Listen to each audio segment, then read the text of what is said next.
मूल राशियाँ, fundamental quantities.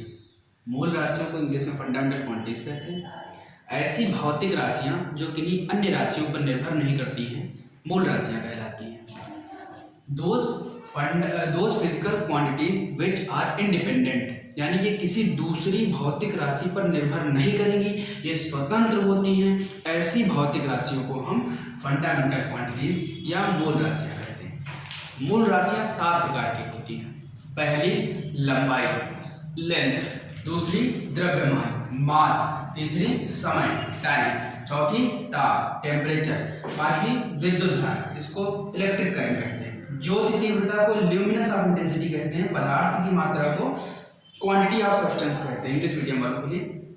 तो लंबाई का जो एसआई मात्रक होता है, एसआई का मतलब यहाँ पर क्या हुआ, एसआई यूनिट इसकी होती है, एसआई का मतलब वो यहाँ पर सिस्टम ऑफ इंटरनेशनल, इसको हिंदी में कहते हैं अंतरराष्ट्रीय पद्धति।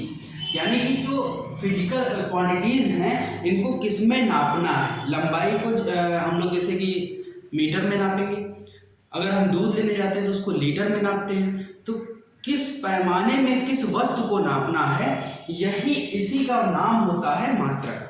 तो एसआई मात्रक मतलब सिस्टम ऑफ इंटरनेशनल, जो हम भारत में मात्रक पढ़ेंगे वही बाहर जा करके भी पढ़ेंगे। कहीं दूसरे देश में गए तो यही मात्रक में पढ़ने होते हैं। तो लंबाई का मात्रक क्या होगा, मीटर। द्रव्यमान का मात्रक क्या होता है, किलोग्राम। और समय का मात्रक क्या होता है, सेकंड। समय को हम सेकंड में मेजरमेंट करेंगे। और ताप का होता है केल्विन, विद्युत धारा का एम्पियर, ज्योति तीव्रता का कैंडेला होता है मात्रक, और पदार्थ की मात्रा का मात्रक मोल होता है। अच्छा, ये बात हो गई 9th और 10th वाले स्टूडेंट्स की। अगर हम बात करें 11th क्लास या 12th क्लास के बच्चों की, तो उनको इसी में एक पार्ट जुड़ जाता है डायमेंशंस, विमाएं। कि भाई लंबाई की विमा क्या होती है, ध्यान समझिएगा। लंबाई को अंग्रेजी में लेंथ कहते हैं। लेंथ की विमा होती है, लेंथ को कैपिटल एल से शुरू किया जाता है, तो लेंथ की विमा हो गई कैपिटल एल, विमा यहाँ लिख दिया। द्रव्यमान को अंग्रेजी में मास कहते हैं, तो मास का कैपिटल एम लिख लेंगे यहाँ पर, विमा हो गई।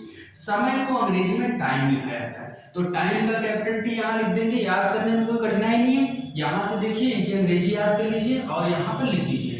टेम्परेचर, टेम्परेचर को थोड़ा सा याद करना पड़ेगा आपको, थीटा लिखा जाता है, इसकी विमा थीटा होती है। इलेक्ट्रिक करंट यानी विद्युत धारा, विद्युत धारा को एम्पियर में, एम्पियर इसका मात्रक होता है, तो एम्पियर का कैपिटल ए यहाँ पर लिख लीजिए। इन दोनों की कोई विमा नहीं होती है।